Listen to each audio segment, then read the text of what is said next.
Eugénie Grandet. Grandet fait partie de cette génération qui a profité de la Révolution. Il a acquis pour peu d'argent de beaux vignobles, une abbaye et plusieurs métairies. C'est un avare conquérant.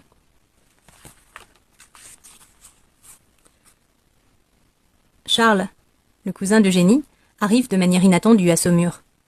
Son père, frère du tonnelier, est ruiné et vient de se suicider. Charles et Eugénie tombent amoureux.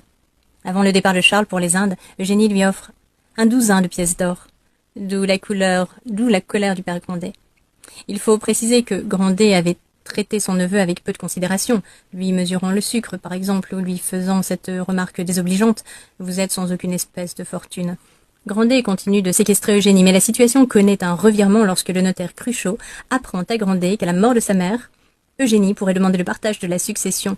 De manière opportuniste, Grandet manifeste alors sa sollicitude envers sa fille, autorise même son mariage avec Charles. Madame Grandet décède et, mystifiée par son père, Eugénie renonce à la succession de sa mère. Grandet meurt lui-même quelques années après. Charles a réalisé de son côté un mariage alors qu'Eugénie avait cultivé fidèlement son souvenir. Elle est réduite à souffrir dans un monde où l'intérêt est dominant.